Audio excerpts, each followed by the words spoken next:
مدد فرماتے ہیں۔ ایک مرتبہ شہنشاہ ایران کا جہاز دلدل میں پھنس گیا۔ شہنشاہ ایران نے ہزارہ تدبیریں کی کہ جہاز دلدل سے باہر نکل جائے، لیکن اس کا جہاز دلدل سے باہر نہیں نکلا۔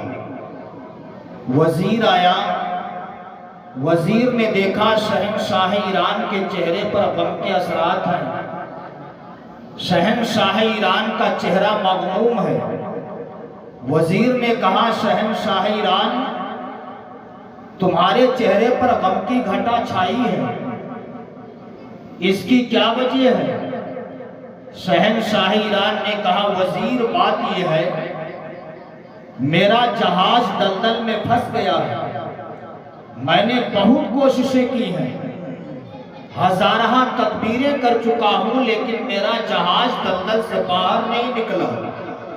وزیر نے کہا شہنشاہ ایران میں تمہیں ایک طریقہ بتاتا ہوں، جاؤ تم جیل میں چلے جاؤ، جیل میں جو قیدی غلامان مصطفیٰ بند ہیں ان قیدیوں کو بلا لاؤ، وہ قیدی تمہارا جہاز دلدل سے باہر نکال دیں گے۔ وزیر کے کہنے سے شہنشاہ ایران جیل گیا، جانے کے بعد سارے قیدیوں کو اکٹھا کیا، دل میں خیال کرتا ہے کہ صرف غلامان مصطفیٰ کو لے کے نہیں جائیں گے کیونکہ یہ کم ہیں، جیل میں جتنے قیدی بند ہیں سب کو ہم لے کے جائیں گے۔ شہنشاہ ایران نے سارے قیدیوں سے کہا چلو ہمارا جہاز دلدل میں پھنس گیا ہے، اگر تم نے ہمارے جہاز کو دلدل سے باہر نکال دیا ہم تمہیں جیل سے رہائی دے دیں گے۔ شہنشاہ ایران کے کہنے سے جیل کے سارے قیدی، سکھ بھی ہیں، عیسائی بھی ہیں، یہودی بھی ہیں، غلامان مصطفیٰ بھی ہیں، سب کو لے کے گیا، سب نے اپنی طاقت کو لگایا لیکن جہاز دلدل سے باہر نہیں نکلا۔ جب جہاز باہر نہ نکلا پھر قیدیوں کو جیل میں بند کر دیا گیا۔ دوسرے دن وزیر آیا، پھر وزیر نے دیکھا اب بھی شہنشاہ ایران کے چہرے پر غم کے اثرات ہیں، اب بھی چہرے پر اداسی چھائی ہے۔ وزیر نے کہا شہنشاہ ایران تمہارا چہرہ اب بھی مغموم ہے، تمہارے چہرے پر اب بھی شکن ہے۔ شہنشاہ ایران نے کہا وزیر جو تو نے طریقہ بتایا تھا وہ میں نے کر کے دیکھ لیا، میں نے جیل کے سارے قیدیوں کو بلایا، انہوں نے مل کر طاقت کو لگایا لیکن جہاز دلدل سے باہر نہ نکال سکے۔ وزیر نے کہا شہنشاہ ایران ہم نے تجھ سے جیل کے سارے قیدیوں کے بارے میں نہیں کہا تھا، ان قیدیوں کے بارے میں کہا تھا جن کو غلامان مصطفیٰ کہا جاتا ہے، جو چند مسلمان جیل میں بند ہیں ہم نے ان کے بارے میں کہا تھا۔ شہنشاہ ایران نے کہا وزیر تو کیسی بات کرتا ہے، ہم نے جیل کے سارے قیدیوں کو بلایا، انہوں نے مل کر طاقت کو لگایا لیکن جہاز نہ نکال سکے، چند غلامان مصطفیٰ جو اپنے نبی کا کلمہ پڑھتے ہیں، جن کو مسلمان کہا جاتا ہے، چند غلامان مصطفیٰ ہمارا جہاز کیسے نکال دیں گے؟ وزیر نے کہا تھا اے شہنشاہ ایران یہی تو بات سمجھنے کی ہے، تیرا جہاز طاقت کی بنیاد پر نہیں نکلے گا، تیرا جہاز عشق مصطفیٰ کی بنیاد پر نکلے گا، اگر تیرا جہاز نکلے گا تو عشق مصطفیٰ کی بنیاد پر نکلے گا۔ اتنا کہنا تھا، وزیر کے کہنے سے شہنشاہ ایران پھر جیل جاتا ہے، جانے کے بعد کہتا ہے اے غلامان مصطفیٰ میرے قریب آؤ، چند غلامان مصطفیٰ قریب آتے ہیں، آنے کے بعد شہنشاہ ایران نے کہا اے غلامان مصطفیٰ سنو، اب صرف تم کو یہاں سے جانا ہے اور ہمارے جہاز کو دلدل سے باہر نکالنا ہے، سن لو اگر تم نے ہمارا جہاز باہر نکال دیا ہم تمہیں جیل سے رہائی دے دیں گے، تمہیں قید سے چھٹکارا مل جائے گا۔ چند غلامان مصطفیٰ کہتے ہیں اے شہنشاہ ایران سن لے، ہم تیرا جہاز دلدل سے نکال دیں گے لیکن تو ہمیں اجازت دے دے، ہم ایک نام کا نعرہ لگائیں گے، تیرا جہاز دلدل سے باہر نکال دیں گے۔ شہنشاہ ایران نے کہا اے غلامان مصطفیٰ تم ایک نام کے نعرے کی بات کرتے ہو، جاؤ ہزاروں نام کے نعرے لگا لینا لیکن ہمارا جہاز دلدل سے باہر نکل جانا چاہیے. شہنشاہی راج نے غلامان مصطفیٰ کو اجازت دے دیا. اب چند غلامان مصطفیٰ اسی جہاز کے قریب جاتے ہیں, اپنا کندھا جہاز سے لگاتے ہیں, دل مصطفیٰ کی بارگاہ سے لگاتے ہیں, عرض کرتے ہیں یا رسول اللہ ابھی اپنے تھے, پرائے تھے, بیگانے تھے, لیکن یا رسول اللہ اب آپ کے دیوانے حاضر ہے. یا رسول اللہ اب جہاز باہر نکل جانا چاہیے. اتنے میں اچانک ایک غلام مصطفیٰ نے نعرہ رسالت کہا. سارے غلاموں نے مل کر یا رسول اللہ کہا. طاقت لگاتے ہیں, جہاز کو دلدل سے باہر نکال کے رکھ دیتے ہیں. ارے تکبیر, نعرہ رسالت, جشن میلاد النبی, نعرہ تکبیر, نعرہ رسالت. نبی کے نام کا نعرہ لگایا, جہاز کو دلدل سے نکال کے باہر رکھ دیا. وہاں کے یہودیوں نے منظر دیکھا, وہاں کے عیسائیوں نے منظر دیکھا, وہاں کے غیر مسلموں نے منظر دیکھا. وہ غلامان مصطفیٰ کے قریب آتے ہیں, آنے کے بعد کہتے ہیں اے غلامان مصطفیٰ سنو, تم نے جہاز کو دلدل سے نہیں نکالا ہے بلکہ ہم لوگوں کو دلدل سے نکال دیا ہے, ہم لوگوں کو ہلاکت سے بچا دیا ہے, ہم لوگوں کو جہنم کی آگ سے بچا دیا ہے. غلامان مصطفیٰ نے کہا ایسا کیوں؟ پھر وہ غیر مسلم کہتے ہیں اے غلامان مصطفیٰ اس لیے ہم نے اپنی آنکھوں سے دیکھا ہے تم جس نبی کا کلمہ پڑھتے ہو تم نے صرف اپنے نبی کے نام کا نعرہ لگایا ہے. ارے جب تمہارے نبی کے نام میں اتنی طاقت ہے تو تمہارے نبی کے کلمے کی طاقت کا اندازہ کون لگا سکتا ہے؟ مسکرا کے کہہ دو سبحان اللہ, اور پیار سے کہہ دے سبحان اللہ. یہ نبی کے چاہنے والوں کا عالم ہے. سبحان اللہ. جب اپنے آقا کو پکارتے ہیں, آقا کا نام لیتے ہیں, جہاز کو دلدل سے باہر نکال کے رکھ دیتے. غلامان مصطفیٰ نے کہا تھا ہمیں کلمہ پڑھا دو. غلامان مصطفیٰ سے غیر مسلموں نے کہا تھا ہمیں کلمہ پڑھا دو. لا الہ الا اللہ محمد رسول اللہ, کلمہ پڑھایا, داخل اسلام کر لیا. کہہ دو سبحان اللہ. نبی کی شان دیکھیے. آپ نے علماء کرام سے نبی کا بچپن سنا ہوگا, بچپن میں سرکار نے کتنے معجزے دکھائے آپ نے علماء سے سنا ہوگا. لیکن آؤ میں آپ کو بتاؤں, آقا کریم صلی اللہ علیہ وسلم 40 سال تک خاموش رہتے ہیں. 40 سال کے بعد حکم خدا بندی ملا.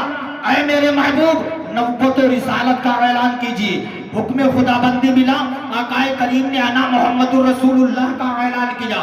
نبی کی عظمت دیکھیے, نبی کی شان دیکھیے. 40 سالہ زندگی کو سرکار کی دیکھیے. 40 سالہ زندگی میں اپنے تو اپنے, بیگانے بھی کہتے تھے محمد جھوٹ نہیں بولتے, غیر بھی کہتے تھے محمد جھوٹ نہیں بولتے ہیں.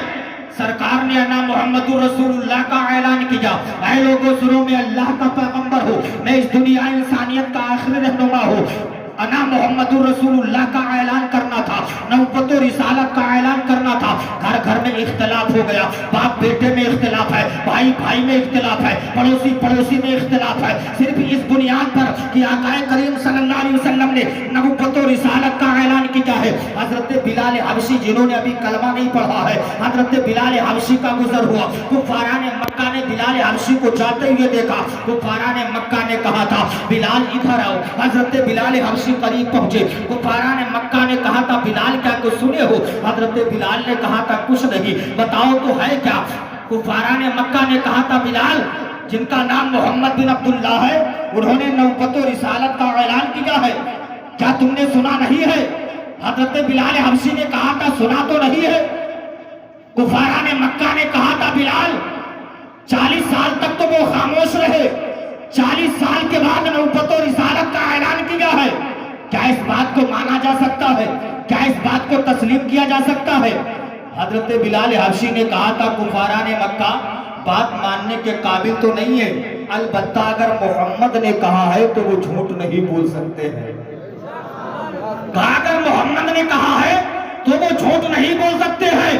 کفاران مکہ نے کہا تھا بلال تم نے یہ کیسے کہہ دیا؟ حضرت بلال حبشی نے کہا تھا اے کفاران مکہ یہ بتاؤ کیا تم نے محمد کی 40 سالہ زندگی کو نہیں دیکھا ہے؟ کیا تم نے محمد کی 40 سالہ ہسٹری کو دیکھا نہیں ہے؟ کفاران مکہ نے کہا تھا بلال تم کہنا کیا چاہتے ہو؟ حضرت بلال حبشی نے کہا تھا اے کفاران مکہ یہ بتاؤ کیا 40 سالہ زندگی میں محمد جھوٹ بولے ہیں؟ کیا 40 سالہ زندگی میں محمد نے کسی کی امانت میں خیانت کی ہے؟ کفاران مکہ نے کہا تھا بلال تم سچ کہتے ہو 40 سالہ زندگی میں محمد جھوٹ نہیں بولے ہیں، 40 سالہ زندگی میں محمد نے کسی کی امانت میں خیانت نہیں کی ہے۔ اس وقت بلال حبشی نے کہا تھا اے کفاران مکہ سنو، جو 40 سالہ زندگی میں جھوٹ نہ بولا ہو، جو 40 سالہ زندگی میں کسی کی امانت میں خیانت نہ کیا ہو، اگر وہ 40 سال کے بعد نبی ہونے کا اعلان کر رہا ہے تو ہمیں مان لینا چاہیے وہ 40 سال کے بعد بھی جھوٹ نہیں بول سکتا، وہ 40 سال کے بعد بھی جھوٹ نہیں بول سکتا ہے۔ مسکرا کے کہنے سبحان اللہ، ذرا پیار سے بولے سبحان اللہ۔ آقا کریم صلی اللہ علیہ وسلم کی عظمت دیکھیے، نبی کی شان دیکھیے۔ آج لوگ کہتے ہیں معاذ اللہ اسلام تلوار کے زور سے پھیلا، کیا ایسا ہے؟ لوگ کہتے ہیں کہ معاذ اللہ اسلام تلوار کے زور سے پھیلا، میں کہتا ہوں اپنا چلنا سنبھالو، اسلام تلوار کے زور سے نہیں پھیلا۔ اگر اسلام تلوار کے زور سے پھیلا ہوتا تو تنہا ایک علی کی تلوار نے پوری دنیا کو کلمہ پڑھا دیا ہوتا، ایک علی کی تلوار نے پوری دنیا کو کلمہ پڑھا دیا ہوتا۔ اسلام تلوار کے زور سے نہیں پھیلا، اسلام مصطفیٰ کے اخلاق و کردار کے زور سے پھیلا ہے۔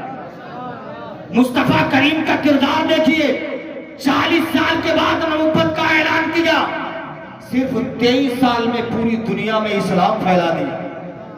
کتنے سال میں؟ 23 سال میں پوری دنیا میں اسلام پھیلا دیا، 23 سال میں پوری دنیا میں اسلام پھیلا دیا۔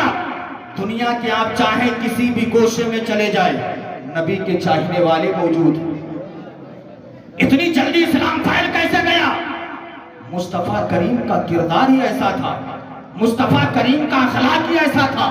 آقا کریم صلی اللہ علیہ وسلم کا راستے سے گزر ہوا، دیکھا چند بچے کھیل رہے، سرکار ان بچوں کے قریب گئے، جانے کے بعد بچوں کو سلام کیا۔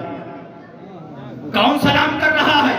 دونوں عالم کے مالک و مختار بچوں کو سلام کر رہے ہیں۔ سرکار نے سلام کیا، نکل گئے۔ دوسرے دن پھر گزر ہوا، دیکھا بچے کھیل رہے ہیں، سرکار بچوں کے قریب گئے، پھر بچوں کو سلام کیا۔ سلام کرنے کے بعد آقا کریم چلے گئے۔ ادھر چھوٹے چھوٹے بچے ہیں، آپس میں مشورہ کرتے یار اللہ کے رسول ہمیں پہلے سلام کرتے ہیں، لہٰذا کل سے ہم اللہ کے رسول کو پہلے سلام کریں گے۔ بچوں نے مشورہ کر لیا۔ ایک بچہ کہتا ہے ہم اللہ کے رسول کو پہلے سلام کریں گے جب اللہ کے رسول پہلے سلام کرنے کا موقع دیں گے تب۔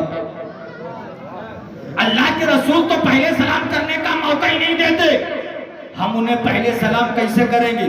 بچوں نے کہا کچھ بھی ہو جائے کل ہم آقا کریم کو پہلے سلام کریں گے۔ مشورہ کر لیا۔ تیسرے دن میرے سرکار کا گزر ہوا، بچے درخت کے نیچے کھڑے کھیل رہے تھے۔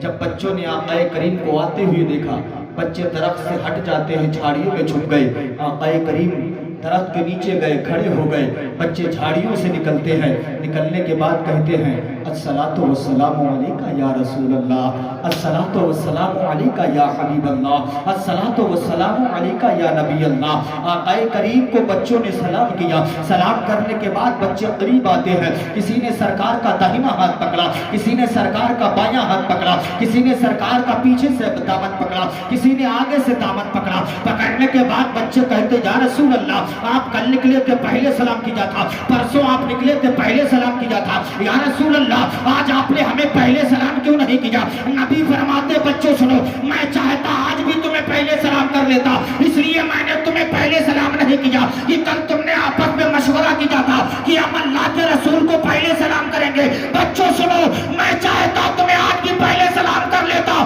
لیکن اس لیے سلام نہیں کیا کہ میں اللہ کا پیغمبر ہوں، میں اللہ کا رسول ہوں، میں اس دنیا میں کسی کا دل توڑنے کے لیے نہیں آیا ہوں بلکہ ٹوٹے ہوئے دلوں کو محبت سے جوڑنے کے لیے آیا ہوں۔ سبحان اللہ سبحان اللہ۔ کردار دیکھیے مصطفیٰ کریم، اخلاق دیکھیے مصطفیٰ کریم کا۔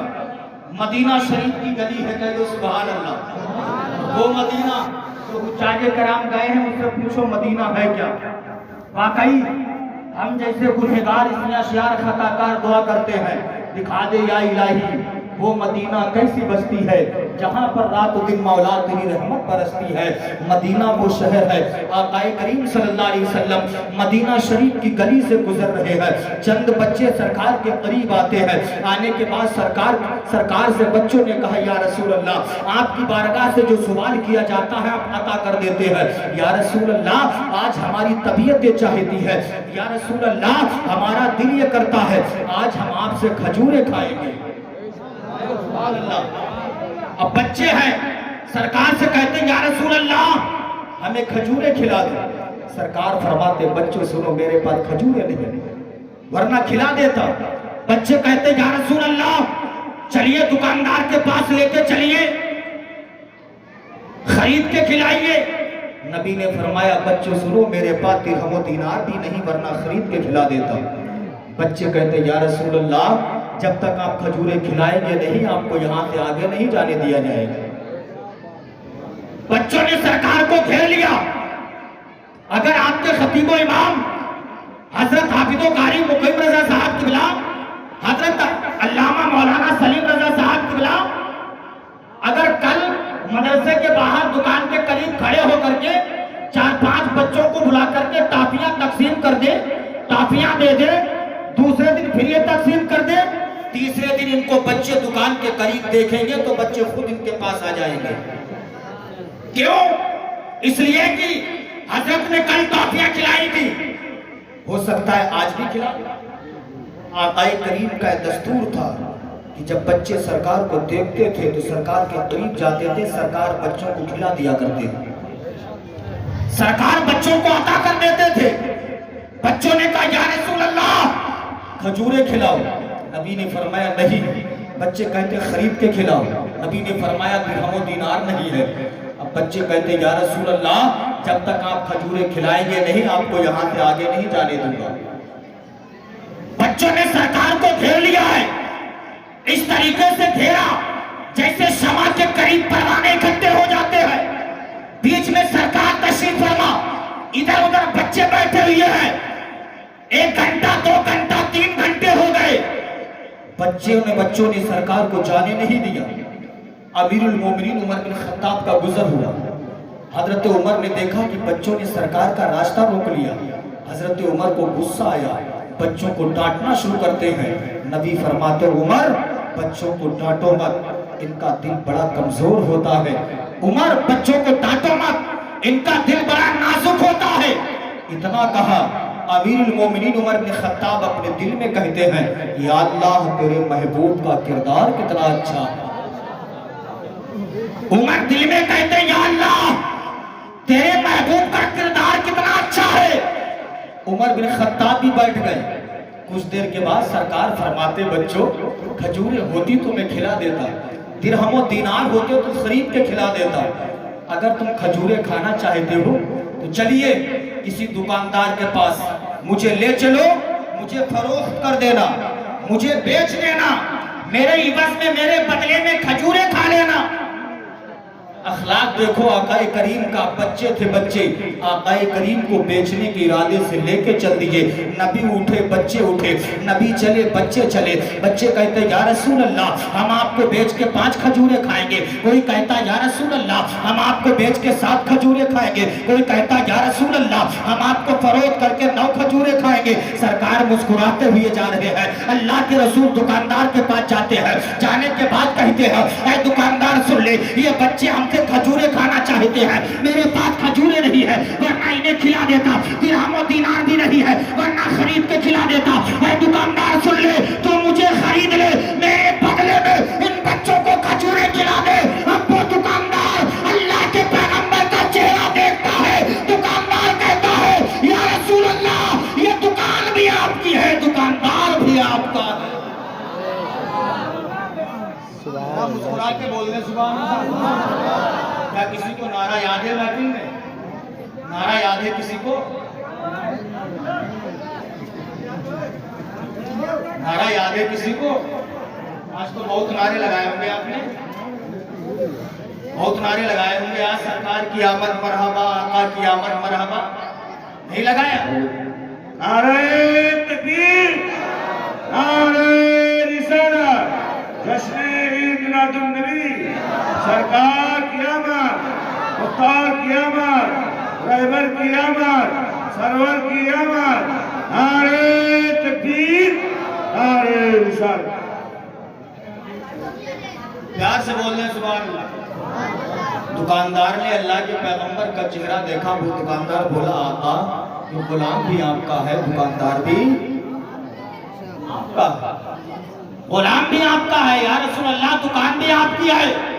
آقا کریم اندر گئے، جانے کے بعد بچوں کو کھجوریں بانٹنا شروع کیا، کسی کو 10، کسی کو 9، کسی کو 11، کسی کو 13، کسی کو 15، کسی کو 17، کسی کو 19، کسی کو 21۔ جس بچے نے جتنی کھجوریں طلب کی اللہ کے رسول نے اتنی کھجوریں دی۔ جب بچے وہاں سے چلنے لگے دیکھا کہ سامنے امیر المومنین عمر بن خطاب کھڑے ہیں۔ بچے قریب گئے، جانے کے بعد کہتے عمر تم ہمیں ڈانٹ رہے تھے، کہہ رہے تھے اللہ کے رسول کو جانے دو۔ عمر سنو، ہم بچے ضرور ہیں لیکن ہمیں یہ معلوم ہے جس نے اللہ کے رسول کا دامن پکڑا ہے اس نے جو مانگا ہے وہی پایا ہے۔ جس نے اللہ کے رسول کا دامن پکڑا ہے اس نے جو مانگا ہے وہی پایا ہے۔ حبیبی یا رسول اللہ، خالق کل نے آپ کو مالک کل بنا دیا، خالق کل نے آپ کو مالک کل بنا دیا، دونوں جہاں ہیں آپ کے قبض و اختیار۔ پیار سے بولنے سبحان اللہ۔ مصطفیٰ کریم کا اخلاق ہی ایسا تھا۔ یہودیوں کے بہت بڑے عالم ہیں جن کا نام حضرت عبداللہ بن سلام ہے۔ توجہ چاہوں گا، آپ سامنے آ جائیں۔ اگر انجن پیچھے ہو جائے گا ڈبہ کہاں سے چلیں گے، آگے انجن پیچھے ڈبہ۔ پیار سے بولے سبحان اللہ۔ بہت بڑے یہودیوں کے عالم ہیں حضرت عبداللہ بن سلام، قسم کھائی ہے کہ معاذ اللہ محمد کو دیکھوں گا نہیں، حلف اٹھا رکھی ہے کہ محمد کو دیکھوں گا نہیں۔ ایک دن میرے سرکار کا گزر ہوا، ادھر سے عبداللہ بن سلام آ رہے ہیں، قسم کھائی ہے محمد کو دیکھوں گا نہیں۔ عبداللہ بن سلام نے دیکھا کہ محمد آ رہے ہیں، دل میں خیال کیا کہ میں نے قسم کھائی ہے محمد کو دیکھوں گا نہیں۔ عبداللہ بن سلام کہتے ہیں جب میں محمد کے قریب گیا، راستہ کوئی تھا نہیں کہ میں چینج کر لوں، راستہ کو دوسرا تبدیل کرنے والا تھا بھی نہیں۔ عبداللہ بن سلام کہتے ہیں جب میں محمد کے قریب پہنچ گیا پھر میں نے سوچا اے عبداللہ بن سلام تو نے قسم کھائی ہے کہ محمد کو دیکھے گا نہیں۔ عبداللہ بن سلام کہتے ہیں جب میں بالکل محمد کے قریب پہنچ گیا میں نے دل میں خیال کیا اے عبداللہ بن سلام تو نے محمد کی تعریفیں بہت سنی ہے، تو نے محمد کی توصیفیں بہت سنی ہے، یہاں پر تو اور محمد ہے، تیسرا کوئی نہیں ہے۔ چپکے سے دیکھ تو لے محمد ہے کیسے، چپکے سے دیکھ تو لے محمد ہے کیسے۔ عبداللہ بن سلام کہتے ہیں میں نے نہ آؤ دیکھا نہ تاؤ، اپنے چہرے سے رومال ہٹایا جب میں نے محمد کو دیکھا۔ عبداللہ بن سلام جب نبی کا چہرہ دیکھتے ہیں قدموں پر گر جاتے ہیں، گرنے کے بعد کہتے ہیں انہو وجہ لیسا وجہ کذاب، قسم خدا کی یہ چہرہ کسی چھوٹے انسان کا چہرہ نہیں ہو سکتا ہے۔ حضرت عبداللہ بن سلام آقا کریم کے قدموں پر ہے، عرض کرتے ہیں یا رسول اللہ میں نے اس دنیا میں بڑے بڑے خوبصورت لوگوں کو دیکھا، یا رسول اللہ بڑے بڑے حسینوں کو دیکھا، لیکن یا رسول اللہ جتنا حسین و معجبی، جتنا خوبصورت اللہ نے آپ کو بنایا ہے یا رسول اللہ پوری کائنات میں اللہ نے اتنا خوبصورت کسی کو بنایا ہی نہیں ہے۔ عبداللہ بن سلام کہتے ہیں آقا اب دیر نہ کیجئے، مجھے بھی کلمہ پڑھا کے داخل اسلام کر لیجئے۔ نبی نے کلمہ پڑھایا، داخل اسلام کر لیا۔ سبحان اللہ۔ مصطفیٰ کا حسن جو ایک بار دیکھتا تھا وہ دیکھتا ہی رہ جاتا تھا، حسن ہی ایسا تھا۔ کتابوں میں لکھا ہے کہ جب بچہ پیدا ہوتا تو اس کے ساتھ میں ایک ہمزاد پیدا ہوتا ہے۔ صحابہ کی انجمن لگی ہوئی ہے، صحابہ بیٹھے ہیں، عرض کرتے یا رسول اللہ بچہ روتا ہوا کیوں پیدا ہوتا ہے؟ نبی نے فرمایا اے میرے صحابہ ہر بچے کے ساتھ ایک ہمزاد پیدا ہوتا ہے۔ نبی نے اتنا کہا ہر بچے کے ساتھ ہمزاد پیدا ہوتا ہے۔ صحابہ کہتے یا رسول اللہ ہر بچے کے ساتھ؟ نبی نے فرمایا ہاں ہر بچے کے ساتھ۔ صحابہ محبت کے انداز میں کہتے ہیں یا رسول اللہ ہر بچے کے ساتھ؟ نبی نے فرمایا ہاں میرے صحابہ سنو، ہر بچے کے ساتھ ہمزاد پیدا ہوتا ہے۔ صحابہ کہتے ہیں یا رسول اللہ پھر وہ آپ کے ساتھ بھی پیدا ہوا ہوگا؟ نبی نے فرمایا ہاں میرے ساتھ بھی پیدا ہوا۔ صحابہ کہتے ہیں یا رسول اللہ پھر اس کا کیا ہوا؟ نبی نے فرمایا میرے صحابہ سنو، جب میں پیدا ہوا میرے ساتھ وہ ہمزاد بھی پیدا ہوا، لیکن اللہ نے مجھے اتنا حسین و محجبی بنایا، اتنا خوبصورت بنایا، وہ ہمزاد مجھے دیکھتا گیا دیکھتا گیا دیکھتا گیا، میرے چہرے میں ایسا کھو گیا کہ اس نے کلمہ پڑھا مسلمان ہو گیا۔ ایسا کھو گیا کہ اس نے کلمہ پڑھا مسلمان ہو گیا۔ حبیبی یا رسول اللہ نے آپ کو اتنا حسین و محجبی بنایا، آپ کی طرح دنیا میں کوئی ہے نہیں، اور وہ بھی کیسے جب اللہ نے ثانی مصطفیٰ بنایا ہی نہیں، جب اللہ نے مصطفیٰ کا ثانی بنایا ہی نہیں، اللہ نے مصطفیٰ کے صدقے میں زمین بنائی، مصطفیٰ کے صدقے میں آسمان بنایا، اللہ نے مصطفیٰ کے صدقے میں چاند و سورج پیدا کیے، اللہ نے مصطفیٰ کے صدقے میں ساری کائنات کو بنایا۔ اللہ فرماتا میرے محبوب اگر تمہیں دنیا میں بھیجنا میرا مقصد نہ ہوتا تو میں اپنے رب ہونے کا بھی اظہار نہ فرماتا۔ تو ہم اور آپ بڑے مقدر والے ہیں، بڑے نصیبے والے ہیں کہ اللہ نے ہمیں اور آپ کو اپنے محبوب صلی اللہ علیہ وسلم کی امت میں پیدا فرمایا۔ اور نبی سبحان اللہ، ہمارا نبی ایسا داتا ہے، نبی ہمارا ایسا نوازتا ہے، جو بھی سرکار کی بارگاہ میں پہنچا سرکار سے